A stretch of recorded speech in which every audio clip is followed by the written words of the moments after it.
সরকার তো আমাদেরই। সরকারকে, সরকারের আবার সম্পদ কি? সারা সম্পদ জনগণের।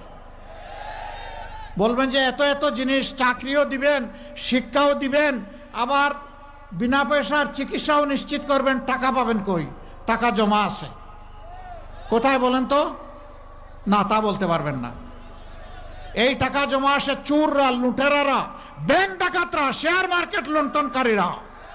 আমার দেশের যে 28 লক্ষ কোটি টাকা বিদেশে পাচার করেছে, সেই টাকা আল্লাহ যদি আমাদেরকে সাহায্য করেন, সামর্থ্য দেন, ওদের মুখের ভিতর দিয়ে হাত ঢুকাইয়া পেটের ভিতর থেকে বের করে আনবো ইনশাআল্লাহ। এবং সেই টাকা রাষ্ট্রীয় কোষাগারে জমা হবে ইনসাফের ভিত্তিতে। যে এলাকা যতটা বঞ্চিত, আগে উন্নয়ন কর্মকাণ্ড চলে যাবে ওই এলাকায়। কোনো মামু খালু দেখা হবে না, লাল নীল টেলিফোন বুঝি না, প্রেসিডেন্ট প্রধানমন্ত্রীও বুঝি না। যার যেটা পাওনা তাকে সেটা দিতে হবে। আমরা সমাজে এমন ন্যায় বিচার দেখার পক্ষে, যে বিচার এক একজনের জন্য এক এক রকম হবে না। একজন সাধারণ মানুষ কোনো নির্দিষ্ট অপরাধ করলে তার বিচারে যে শাস্তি হবে, দেশের প্রধানমন্ত্রী কিংবা রাষ্ট্রপতি যদি সেই একই অপরাধ করেন, তাদেরকেও ছাড় দিয়ে কথা বলা হবে না। একই বিচারের আওতায় আনতে হবে। এর নাম ন্যায় বিচার। জাতি মুখিয়ে আছে সেই বিচার দেখার জন্যে।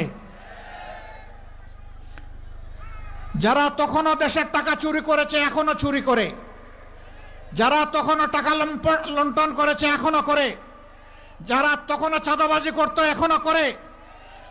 12 তারিখ দেশের মানুষ 12.5 কোটি ভোটার, তাদের জন্য 12.5 কোটি লাল কার্ড তৈরি করে রেখেছে।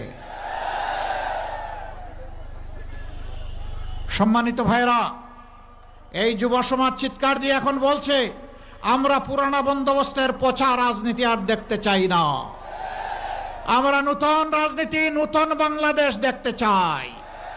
যারা নতুন রাজনীতি, নতুন বাংলাদেশের মাধ্যমে দেশকে এগিয়ে নেবে, সুশাসন কায়েম করবে, তারা অবশ্যই গণভোটে হা বলবে ইনশাআল্লাহ। আর যারা পচা রাজনীতিতে আবার দেশকে টেনে নিয়ে ফেসিবাদ তৈরি করতে চাইবে, তারাই ভিতরে ভিতরে না বলবে। সাধু সাবধান, জনগণ এবার কাউকে ছেড়ে কথা বলবে না।